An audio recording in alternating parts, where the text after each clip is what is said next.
galanni rabbii haa ga'u balloodhaan wal salaamuu dandeenyee jirra.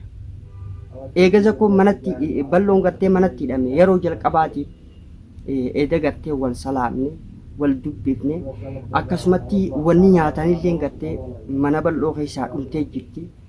Balloollee laaffatee jira. Ilmaanillee sagaleen qabanii laaffatanii jiran beelaa fi dheebuurraa jechuudha. Kun keessan sheeka birraa ooroon deemuun bira dhaqaachaa turtan. Haala isaanaa fi jawaatee sheekticha bira dhaqe. Sheektichi haalli gartee namoota gartee yaala barbaadan biratti.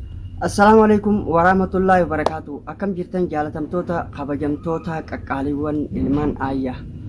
Salaamanni keenya balaliitee lafa ittanitti isin hageessu isiniin jechaadha. Dhiyeenya kana gartee yoo bannes gaa haaluma jireenyaatii fi mudannoo takka takkaatu nu bachiise. Waa hundaafuu galanni karaa biitiin jirra jechuu barbaanneeti. Alhamdulillah wantoota gartee dhiyeenya kana mudate jechuudha. Kaleessa dheengadda balloodhaan wal qabate abbaan keenya balloon dhugatti nama gartee sagalee rakkataadhaaf ta'aa turee fi rakkataa cinaa dhaabbachaa ture akkasumatti rakkoo namaa furuudhaaf halkanii fi guyyaa nama carraaqaa ture hundi keessanuu ni beektanii balloon arra rakkoo keessa jira. Rakkinni bal'oo mudate rakkina keenya jennee yaanna. Hundaafuu gartee maaliif dhuftee sin jaan akka dhufte garuu wanni dhufe furmaatan dhabu ilmaan bal'oon arra gartee rakkoo hamtuu keessa jiranii. Manni itti cufamee jechuudha. Zakkoonii fi Umar akka isaan manaa gadi hin baane, akka hulaan irraa hin banamne, akka foddaan hin banamne, akka gartee hoggaaniif gartee raashiina mana keessaa yookaan waan nyaatan waan dhuganta mana keessaa qaban fixan akka du'aniif. Garuu lubbuu rabbiin baafne namni baasuu danda'a, namni baasuu hin danda'u. Nyaannee dhuguun sababa. Garuu immoo daa'imni xixiqqaan san ilmaan bal'oodhaa maal ta'a maal balleessan. Rakkoon arra isaan irra gahaa jirtu maaliif rakkoon kun irratti deeme hoggaa jennee itti gaafanne waan gartee bal'oon namaaf dhaabbatu waan bal'oon namaaf quuqamu waan bal'oon gartee rakkoo namaa furuuf dhaabbatu dhugaa rabbi dubbachuudhaaf garuu caba guddaa fi gadda guddaan na dhagahama. Abbaan keenya bal'oon rakkina kanaaf saaxilamuu keessatti hundi keessanuu jechuudha. Hedduun keessan bal'oodhaaf dirmadhaa bal'oodha qabaachaa jirtan hedduu takka galatoomaadha. Ilmaan Oromoodha marti keessanuu yoomiyyuu taanaan wal cinaa dhaabbanna.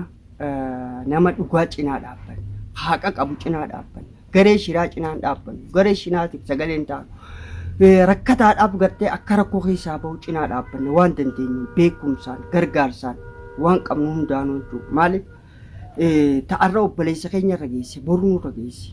Kanaaf cinaa dhaabbanna. Akkasumatti haalli furmaateen jawaadii fi furmaateenis akkuma quba qabdan jawaadii fi furmaateen isaan gargaarra jaanii dhaqan.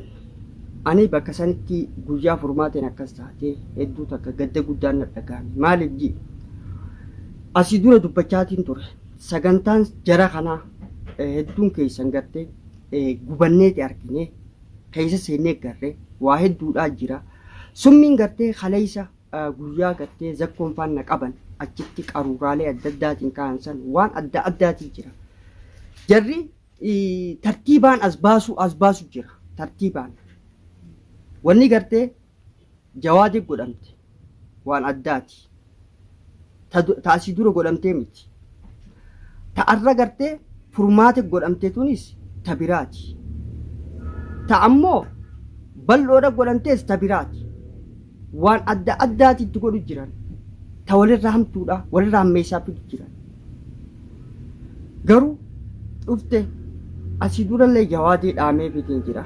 Jawaadii obboleessa kiyya qaalii ati wanni dhaabbachuu jirtu wanni utubaa sii ta'uu jiru wanni gartee hirkoo sii ta'uu jiru wanni duskannoo sii ta'uu jiru gaarri guddaan itti hirkatte furmaatee ta'uu beeki. Guyya furmaatee si jalaa miidhan guyya furmaatee gartee si jalaa gartee maraachan guyya furmaatee gartee si biraa gartee siifi furmaatee adda baasan cabxee beekin. Silaa jawaadii ajjeesuu barbaadanii guyyaa jalqabaa san ajjeesan guyyaa jalqaba jawaadii qaban. Garuu jarri sagantaan isaanii jawaadii ajjeesuu odoo hin taane jawaadii jiraasaa ajjeesuudha. waan inni qabatu akka dhoorkuudhaaf jeelte suniif arra zakkoon obboleessa kiyyan tuquu warra naa obboleessa kiyya waliin garagalche hanga gartee maammeedhaatti jechuudha taajii godhaa jira maaliif kun godha wanni kun godhamu hunda keessa isiniif galayyeetii yaada maadheelee haqaaf dhaabbattu tajawaadee furmaatee cinaa dhaabbattu laamsheessuudha zakkoo as deebisi bal'oo abbaa keenya bal'oo maaliif kun itti godhama sagantaa karoorfatanii harkaa qabanii jira sagantaan karoorfatanii harkaa qaban furmaatee irratti harkaanfii fudhachuudha yookaan maammee irratti harkaanfii fudhachuudha hanga kaan irratti harkaanfii fudhatan kana akka gabbeen dirmanneef asiinidhaan jechuudha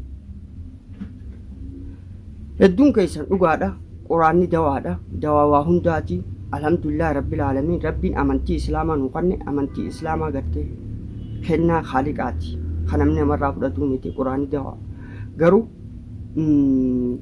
arra taaliilli gartee amma bal'oon fudhatee deemu sanis sadarkaa gartee taaliila san cabsuutti jechuudha sadarkaa gartee taaliilli zakkoon bal'oon fudhate akkamii ilaalanii hanga taaliila san akka isan fayyane godhuudhaaf jechuudha tarkaanfii fudhate jechuudha hayyee kanarraa deebisi bal'oon maalirra jiraa warreen jettan qaamaan bal'oo biratti argamnee jirra argameetiin jira akkasumatti qaamaaniin gartee furmaatee biratti argamee jira furmaateen haalli siidhaa khatiira haalli siidhaa akkaan hammaataadha wanni itti godhame akkaan badduudha waan asii dura akkuma isin dhaamaa ture waan yeroo guyyaa takkaa fi guyyaa lamatti gartee yookaan furmaata argattuuni garuu immoo rabbiin hin jenne beekaa wanni illee badduu taatu rabbiin hin jenne rabbiin gartee nu fura jechuuf isin hin jaa waan takka furmaata illee eda akka halkatti galchanii gartee mana galtee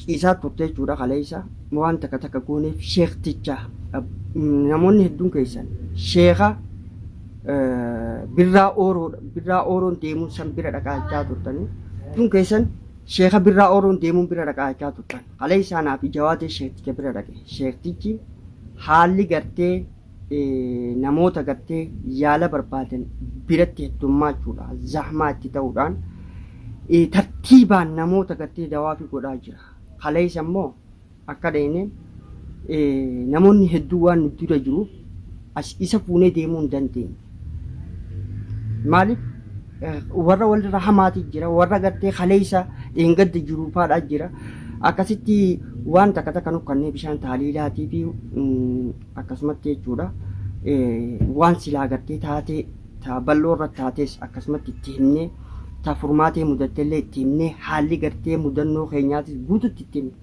san booda gaa bishaan taaliilaatii waan takka nu kannee hangasume tana yaalii godhaan jee yoonif tanatti gartee furmaanii dhufuu baate isteeppitti aantutti tabiraa goona jee wanni jechuudha sunirraa kaleessa furmaateefillee hanga tokko waan takka dawaa gooneefi jirra alhamdulillah garuu fayyaan rabbi harka jirti ni wayyoochi jennee jaanna inshaallah isteeppitti aanuuf akkasumas dawaa buunaafi garuu alhamdulillah rabbil alamin bal'oo galanni rabbii haa ga'u bal'oodhaan wal salaamuu dandeenyee jirra eegaza koo manatti bal'oon gartee manatti hidhame yeroo jalqabaatiif eeda gartee wal salaamne wal dubbifne akkasumatti wanni nyaatanillee gartee mana bal'oo keessaa dhumtee jirti bal'oollee laaffatee jira ilmaanillee sagaleen qabanii laaffatanii jiran beelaa fi dheebuurraa jechuudha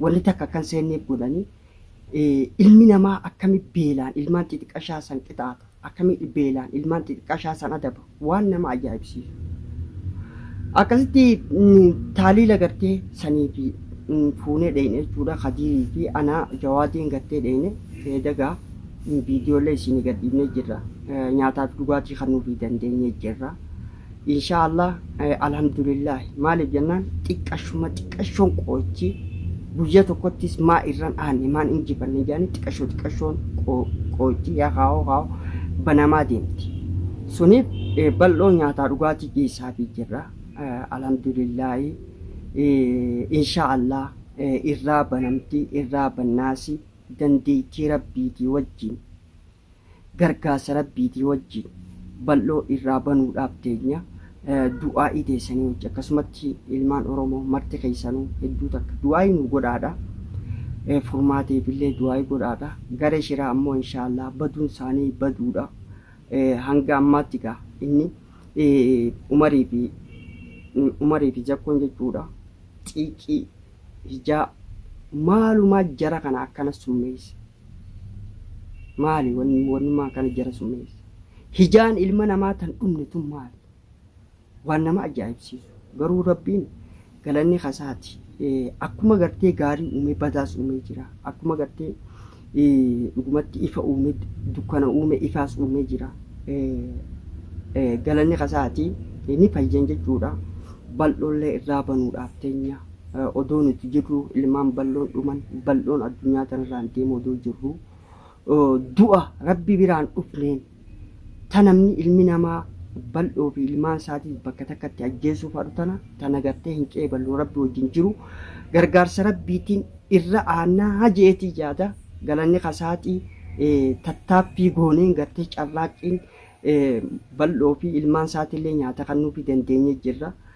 Garuu tafurmaateellee akkasumas du'aa'ii godhaa fi ilmi namaa namaan gargaara gaa jettee gargaarsa namaatiif odoo deemtuu miidhaa keessa galta. Asii durallee furmaateenillee of eegii jechaaniitiin ture jawaadeenillee eegi jechaaniitiin ture garuu dhufte tarabbiyyee malee hin taatu galanni kasaati.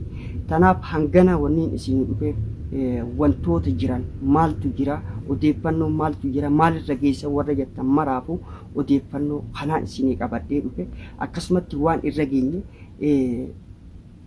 walumaanuu gartee gaa agarru ta'a waan irra geenye jala isinii gabaasaa yaanaa isinii jechuu barbaadeetti akkasumatti gaa hundi keessanuu galatoomaadha. Waraa bulaa.